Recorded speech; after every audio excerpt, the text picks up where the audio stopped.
The lonely rancher Jonathan Blake's life was full of hatred and a thirst for revenge for his murdered sister. Everything changed when a mysterious beauty, who claimed to be the daughter of his sworn enemy, Crow, knocked on his door. But what if this meeting is not an enemy's plot, but a twist of fate that will open his eyes to a terrible truth and change their lives forever? This story will shake you to your core and teach you that forgiveness is the greatest strength. Don't go away and subscribe so you don't miss the ending, because the conclusion will be truly shocking.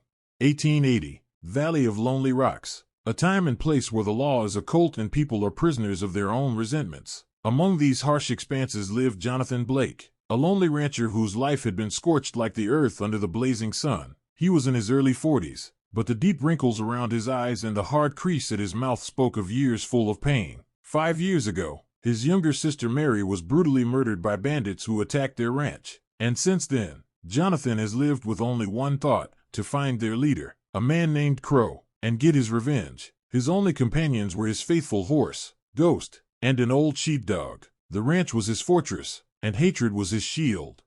That evening, as the sky was already turning a fiery red, a solitary figure appeared on the horizon. It was a woman. She walked, stumbling. Her dress was torn, and her face was smeared with dirt. When she got closer, Jonathan saw her eyes, large, frightened, but at the same time, incredibly determined. "Help me, please," she whispered, barely able to stand. "They're chasing me." He silently opened the door, letting her in. In his entire life, he had never let anyone inside his door, except for a trader once every 6 months. This fragile woman seemed like a fish out of water in his world. He gave her water, and she introduced herself as Anna Crow. Jonathan's heart skipped a beat. Crow, the name he cursed every day. He grabbed her arm, a dangerous fire flaring in his eyes.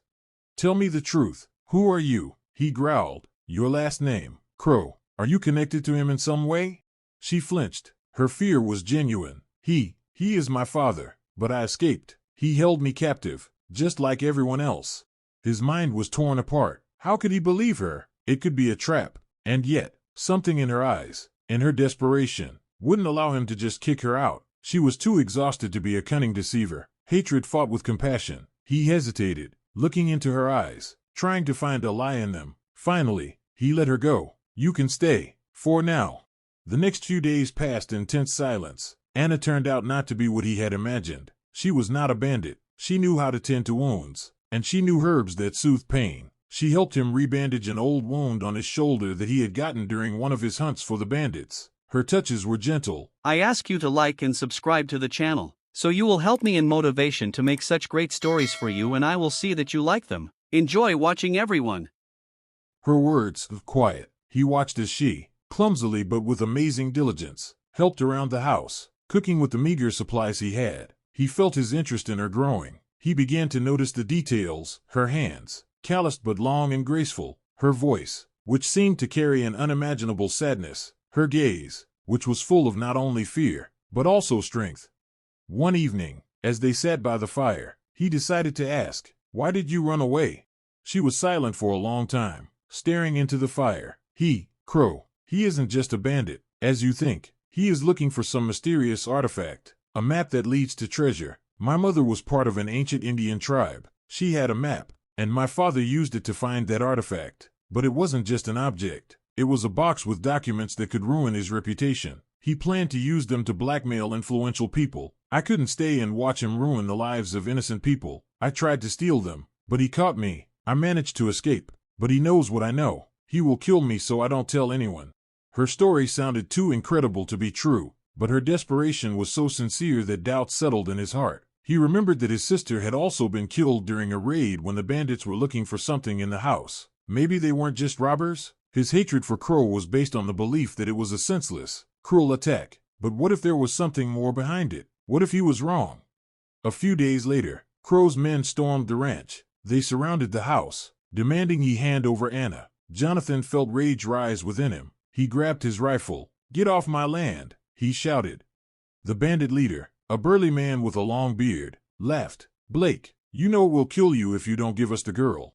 Jonathan didn't hesitate. He shot, aiming for the bearded man. But at that moment, Anna rushed out from behind him and grabbed his arm. The bullet whistled past. "No, he's my father. He's not a bandit. This is all my attempt to survive."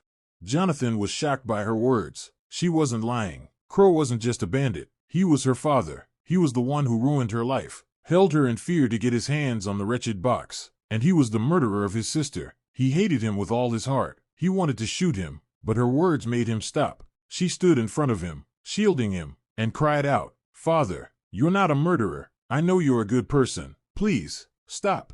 In that moment, her words touched something deep inside Jonathan. His hatred, which had burned for years, began to give way to compassion for this woman. He saw her not just as the daughter of an enemy, but as a victim. She was fighting for her freedom, trying to prevent even greater evil. He lowered his rifle, looked at her father, and said, "You're not a bandit. You're just a lost man who made a lot of mistakes. But I won't kill you, not for revenge, but for your daughter's sake. She wants you to change, so change."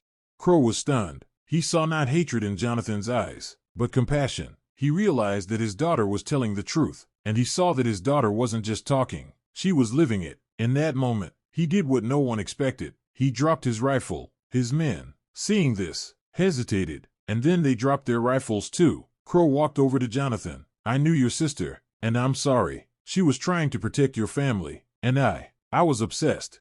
The tension subsided. Crow and his men left. Jonathan and Anna remained at the ranch. He learned that his sister was not killed by the bandits. She was killed not by those in Crow's gang, but by third parties who wanted to use Crow for their own interests. Anna said her father Crow was simply a pawn in a game played by powerful people, and he didn't kill her sister. He was simply forced to. There was not hatred in his eyes, but pain, and it was very believable.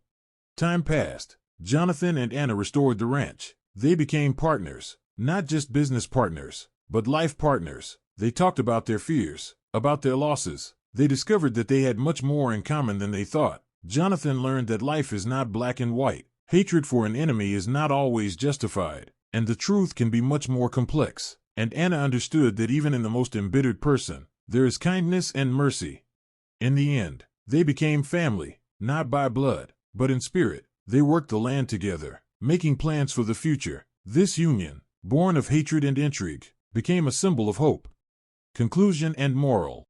This story, which takes place in the Wild West, just like our lives, is filled with injustice and pain. But the main thing it teaches us is that you should not always judge a person by their appearance or by someone else's opinion. Sometimes the enemy we hate can actually be a person just like us, a prisoner of circumstances who can be understood and forgiven. In the modern world, where we are divided by nationality, faith, or political views, this story reminds us that true wisdom and strength lie in the ability to see the person, and not just the label. It is important not to forget that forgiveness is not a weakness, but the greatest strength, because when we forgive, we set ourselves free.